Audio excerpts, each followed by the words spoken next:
তীব্র গরমে হাঁসফাঁস করছিল দক্ষিণবঙ্গবাসী এবং সেই কারণে কিন্তু স্বস্তির বৃষ্টি, সেই স্বস্তির বৃষ্টি কাল হয়েছে চাষিদের জন্য, ধান চাষিদের জন্য। সেখানে রীতিমতন বলা যেতে পারে যে বৃষ্টির কারণে মাথায় হাত ধান চাষিদের, কারণ সেখানে যে ধানের জমি সেখানে জল জমে গেছে, তার ফলে চিন্তা বাড়ছে চাষিদের মধ্যে।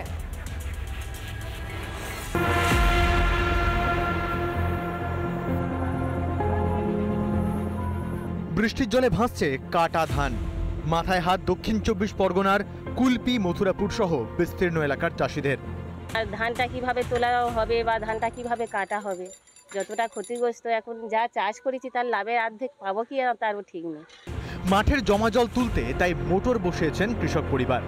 মাঠের পর মাঠ জলে ডুবে থাকা ধান কিভাবে খামারে তুলবেন, এখন তা নিয়ে দুশ্চিন্তায় চাষিরা।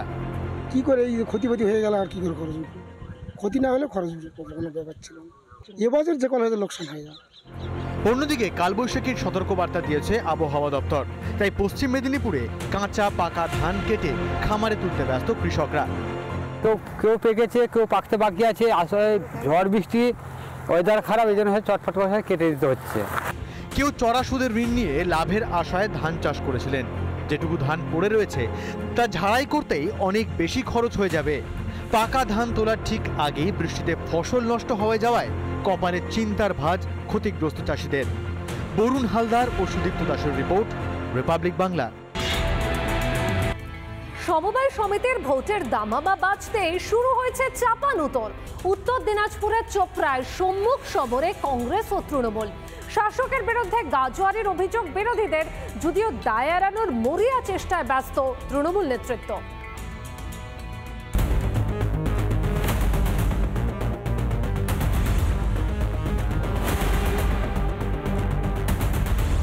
ভোটের নোটিফিকেশন করেছে, আমরা কোনো কিছু জানি না, কাউকে জানায়নি এবং নোটিশও করেনি। 10ই মে হবে ভোট, দিনক্ষণ জানিয়ে পড়েছে নোটিশ, কিন্তু এই বিজ্ঞপ্তি ঘিরেই গোলমাল চোপড়ার মালগঞ্জ সমবায় সমিতিতে। মনোনয়নপত্র তুলতে না পেরে কংগ্রেসের দাবি, ক্ষমতা ধরে রাখতে ছল চাতুরি করছে তৃণমূল। ছাল চৌধুরী করে ভোটটাকে প্রতিযোগিতা করার জন্য একটা চক্রান্ত চলছে। তৃণমূল করছে, ফজলি হচ্ছে এখানকার আমাদের চোপড়া পঞ্চায়েত সমিতির সহকারী সভাপতি, উনার দায়িত্বে আছে, উনি সেক্রেটারি আছে, উনি করেছে সম্পূর্ণভাবে। হাত শিবির আঙুল তুলছে পঞ্চায়েত সমিতির সহসভাপতি ফজলুল হকের দিকে। অভিযোগ কলকাঠি নেড়ে বিরোধীদের জব্দ করছেন নাকি তিনি। লোক নাই জন নাই যাদের, তারা এই সমস্ত কথাবার্তা বলেই বেরোবে। যতদূর জানি আমি, যা হয়েছে সব নিয়মের মধ্য দিয়ে।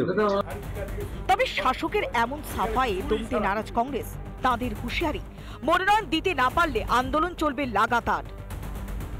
এই সমবায় সমিতির যারা ভোটার রয়েছেন তারা এবং বিভিন্ন রাজনৈতিক দল, কংগ্রেস, সিপিএম, বিজেপি, কাউকেই কিন্তু এইভাবে চেষ্টা নমিনেশন করার জন্য কিন্তু চেষ্টা দেওয়া হচ্ছে না, এমনই অভিযোগ উত্তর দিনাজপুর জেলার চোপড়া থেকে তুষার বিশ্বাস, রিপাবলিক বাংলা।